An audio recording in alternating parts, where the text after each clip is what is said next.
यो चाहिँ सानो सानो कपडा काट्ने कैँची हो and I use this to cut my nose here र यतातिर हल्का ट्रिम गर्नु पर्यो भने यही युज गर्छु यो सजिलो लाग्छ मलाई चाहिँ This one is comb यो मेरो छोरीको यो पनि दाह्री कोर्नको लागि चाहिँ अलि इजी लागेर I use this अहिले चाहिँ यो फुल ग्रोन टाइपको बियर्ड पालिरहेको छु मैले त्यही भएर चाहिँ ट्रिमर युज गर्दिनँ but if I have to trim है आई युज दिस ट्रिमर एकदमै अफोर्डेबल प्लस ब्याट्री पनि राम्रो this is very useful now little bit of यो हेयर सिरम नै हो होइन अब फर साइनी बियर्ड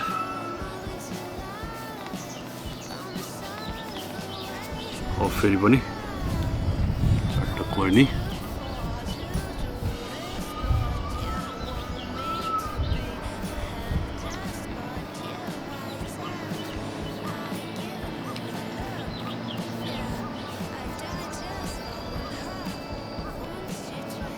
जुङ्गा पनि ट्रिम खासै गरेको छैन मैले आई लाइक फुल ग्रोन टाइपको कि त्यही भएर पहिला चाहिँ मैले भर्खर दारीहरू फाल्ने बेलामा चाहिँ के गर्थ्यो भने बियर्ड ओइलहरू पनि युज गर्ने गर्थ्यो अनि सँगसँगै यो मस्टाज व्याक्सहरू पनि लाउने गर्थेँ यस्तो गरेर चाहिँ गर्नको लागि तर अब अहिले खासै त्यस्तोहरू युज गर्दिनँ अब जे छ त्यही युज गरिरहेको छु अहिले चाहिँ मैले No more beard oil. Okay, now it's done. मैले चाहिँ स्कुल लाइफदेखिबाट नै थोरै दारी आउँदाखेरि नै दारी राख्न थालेँ कि फर्स्ट टाइम भनेको नै त्यही 9-10 मा पढ्ने बेलामा होला सायद है लेट्स सी है फोटोहरू हुनुपर्छ मसँग पुरानो फोटोहरू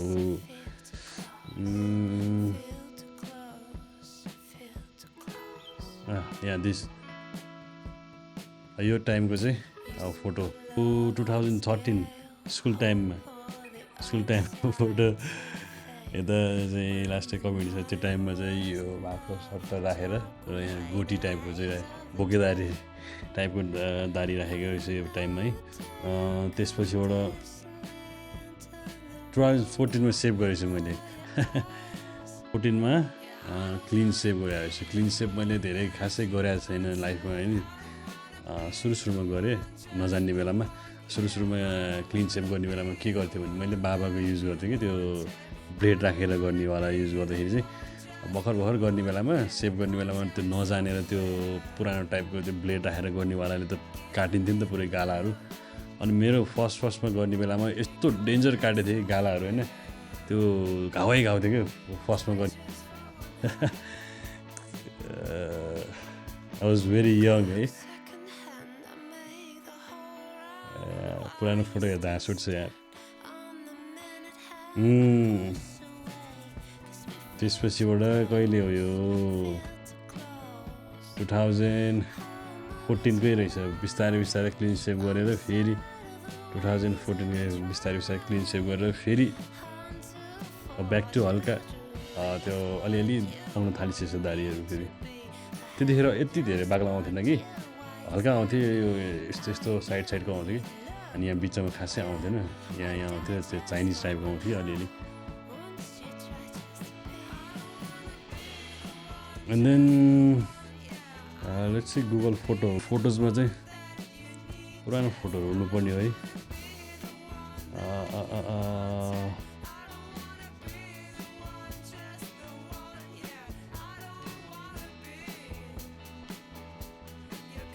पहिला हेरौँ है त 2014 देखिबाट कलेज लाइफ कलेज टाइमको फोटोहरू रहेछ कहिलेको यो 2015 8 बजेको फोटो रहेछ यो कलेज बङ्क गरेर जाने बेलाको फोटो सायद यो बौद्धतिर हुनुपर्छ गौरव श्रेष्ठ दाइ अहिले अमेरिकातिर हुनुहुन्छ क्या है मिसिङ दोज डेज यति टाइममा पनि जुङ्गाहरू पालेर है जुङ्गा आएको छ, दारी पनि पाले। 8 बजेतिरकै रहेछ यो फोटो। बिहान कलेज बङ्क गरेर गएको बेलाको फोटोहरू रहेछ यो है। कलेज टाइममा यो पनि 2015। Look at my beard. यस्तै कलेजमा पनि यस्तै भएर अब हेर्दाखेरि फोरी टाइपको देखिरहेको छ है। तर पहिल्यैदेखिबाट अलिकति रहर लाग्ने भएको भएर होला होइन, मैले चाहिँ दारी खासै काट्थेन कि, अब पालिरहन्थ्यो। कहिले यो 16मा मैले क्लिन सेभ गरेको छु। 16मा क्लिन सेभ गर्दाखेरि यस्तो देखिरहेको छु है, सो यङ। कलेजको चाहिँ एउटा किस्सा चाहिँ के छ भने, कलेज पढ्ने बेलाको चाहिँ एउटा चाहिँ के चाहिँ इन्सिडेन्ट छ भने यो दारीसँगै नै रिलेटेड चाहिँ। अब मैले चाहिँ के भने बिजनेस स्टडिज लिएर पढाएको थिएँ होइन। होटल म्यानेजमेन्ट पढ्नेहरूको लागि चाहिँ त्यो दारी पाल्नु जुङ्गा पाल्नु एलाउड थिएन। म चाहिँ बिजनेस स्टडिज लिएर पढेको भएर चाहिँ मलाई चाहिँ खासै त्यस्तो स्ट्रिक्ट चाहिँ गरेन होइन कलेजमा। अब भाइस प्रिन्सिपल र प्रिन्सिपल थियो। अब त्यो भाइस प्रिन्सिपल र प्रिन्सिपलले नै मलाई दारी खासै काट भन्दैन कि, बरु अलि लामो भयो भने चाहिँ अलि फोर जस्तो टाइपको देख्न थाल्यो भने चाहिँ उनीहरूले के भन्नुहुन्थ्यो नि, अलिकति ट्रिम गर्न भाउ, अलि बरु सेभ चाहिँ नगर क्लिन सेभ चाहिँ नगर, हल्का ट्रिम गराएछ न दारीले सुहाउँछ तँलाई भन्नुहुन्थ्यो है। तर एउटा टिचर चाहिँ के थियो भने त्यो टाइममा चाहिँ लेडिज टिचर थियो होइन। त्यो बेलामा कति थियो उसको उमेर भने त्यो लेट 40s टाइपको थियो होला होइन। अनि उसले चाहिँ मलाई चाहिँ देखि नसनी के त्यो दारी पाल्यो भनेर नै देखि नसनी रिसाउने। उसले मलाई देख्ने बित्तिकै चाहिँ एकदमै रिस पोखेको जस्तो होइन, मलाई हेर्दाखेरि नि अब अलिकति मन नपराउने टाइपको गरेर हेर्ने, बिहेभियर त्यस्तो टाइपको गर्ने कि। मलाई चाहिँ त्यो दारी अब अरू कुरामा होइन कि, त्यो दारी पाल्यो भन्ने कुरामा उसले दारी पालेको मन नपर्ने रहेछ। त्यो कुराले गरेर चाहिँ अनि अब अरू क्लासमा गएर होइन पनि अब मेरो बारेमा दारी पाल्ने यताउति भनेर दुनियाँ दिवाना कुरा गर्ने रहेछ कि, हेट गर्ने टाइपको के मलाई। अनि but I also didn't give a fuck about her है। मलाई पनि के मतलब होइन, उसको पाला आएछ कि त सुत्दिने होइन। उसले मलाई मन नपराएपछि मैले पनि मन नपऱ्यो नि होइन, रिस उठ्ने अनि सुत्दिने उसको पालामा। लास्टमा त त्यसैमा फेल भइदिएर क्या म चाहिँ। I don't know if she is dead or के भयो होइन अहिले। If she sees this video होइन right now, I still don't give a fuck. त्यस्तो थियो कि मलाई चाहिँ त्यही त। भाइस प्रिन्सिपल र प्रिन्सिपलले नै ट्रिम मात्रै गर हल्का, अब दारी नकाटिनु हुन्छ भन्ने पढाउने उसले चाहिँ। अनि टिचरले चाहिँ उहाँ यान त्यान भनेर दुनियाँ दिवाना कुरा गर्ने क्या। तै पनि फेरि अब यस्तो के टिचर हो होइन, अब टिचर भएपछि अब मैले पनि रेस्पेक्ट गर्नुपर्ने कुरा हो होइन। अब यो भएन यसरी, किन यसो गरेको, यसरी काटेर आइज यताउति राम्रै मुखले यसरी भनेको भए त मैले पनि सायद अब त्यो कुरालाई नकार्न नसकेर मैले पनि काट्थेँ होला नि त। तर त्यसरी नभन्ने, अब उनीहरूले त स्टुडेन्ट, म त स्टुडेन्ट हो, उनीहरूको त भन्ने अधिकार पनि हुन्छ यसो गर्नुपर्छ यसो गर भनेर। तर त्यो कुरा स्ट्रेट नभन्ने, घुमाइफिराइ दुनियाँ दिवाना कुरा गरेर नाना भाती कुरा गरिदिने अर्को क्लासतिर गएर होइन, अर्को क्लासतिरको साथीहरूले अनि मलाई सुनाउने कि। अनि मलाई त्यो कुरा त मन पर्थेन।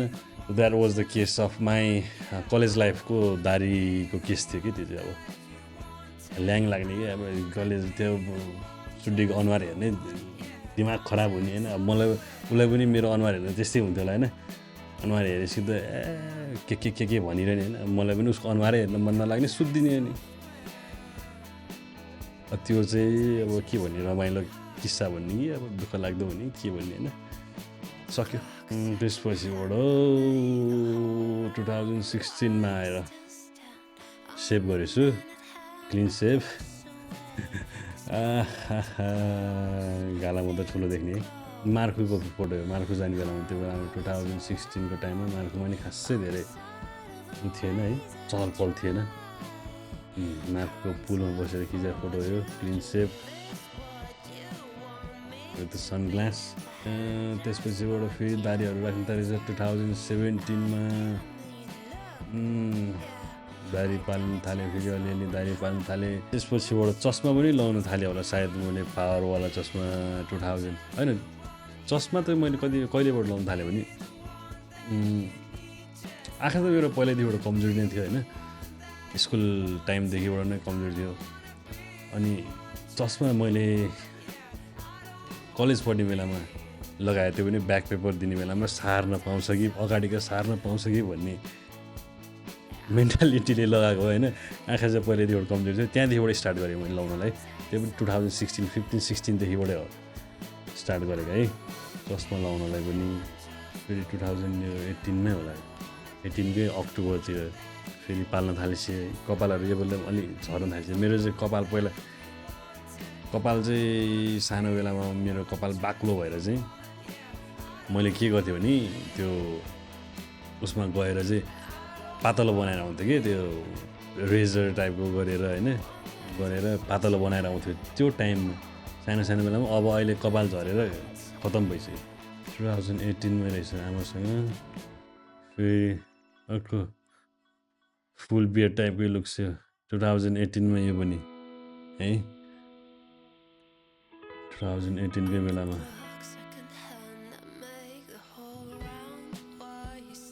फेरि त्यसलाई पनि हल्का ट्रिम गरेछु मैले, त्यसलाई हल्का ट्रिम गरेर फेरि सँग यस्तो बनाएर रहेछ होइन, पुतलीको विग लगाएर।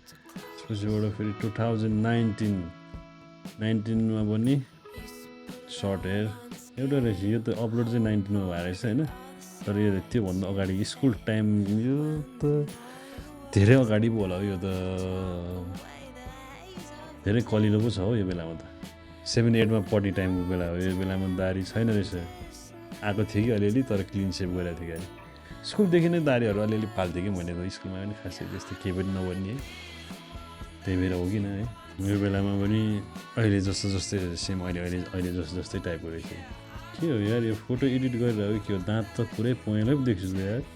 त्यस्तै हो, त्यहाँबाट खासै मैले चाहिँ सेभ चाहिँ गरेको छैन यार, सेभ चाहिँ गरेको छैन मैले।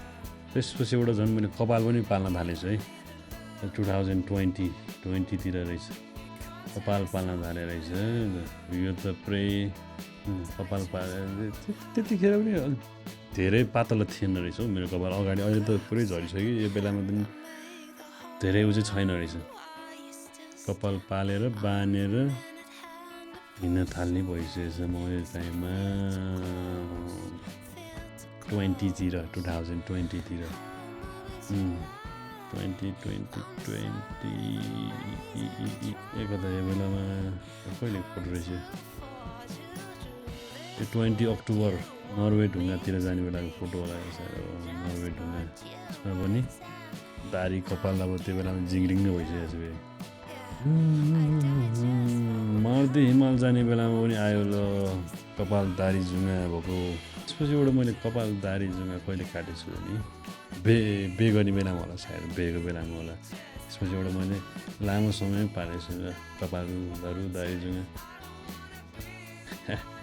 भर्खर लपर्ने बेलामा पनि पाले नै थियो है, पालेकै थियो। अब यहाँ बे गर्ने बेलामा चाहिँ मैले काटेको रहेछु, ट्रिम गरेँ। त्यो बे गर्ने बेलामा पनि मैले सेभ गरेको थिइनँ कि कपाल चाहिँ, के अरे दारी चाहिँ मैले सेभ गरेको थिइनँ। यो बेलामा पनि ट्रिम नै गरेर चाहिँ यतिको चाहिँ भएको रहेछ छोरीसँग है। त्यसपछि एउटा बिस्तारै कपाल दारी फेरि यस्तो आउन थालेछ। कपालहरू अगाडिको झर्दैछ, पछाडि झरी आउन थालेछ, फुलेको पनि छ कपालहरू होइन, दारी पनि फुलिसकेको छ। यतिखेर फेरि ढाका टोपी लगाएर होइन, दौरा सुरुवाल ढाका टोपी लगाएर यो चाहिँ भान्जाको वर्तमानको बेलामा होला 2023। यो टाइममा धरि 2025 नोभेम्बरमा पनि कपालै रहेछ। फेरि मैले कपालै पाल्न थालेँ रहेछ है, कपाल पालेकै फोटो चाहिँ बान्नेसम्म भइसकेको रहेछ। फेरि काटिदिएँ मैले, पातलो भएर पुरै झरेर। अहिले फेरि काटिदिइसकेको छु मैले, कपाल दारी मात्रै पालेर बसिरहेको छु। So this is all about my दारीको स्टोरी होइन। अब कहिलेदेखिबाट पाल्न थाल्यो यस्तो भएको थियो है। Thank you for watching, have a nice day.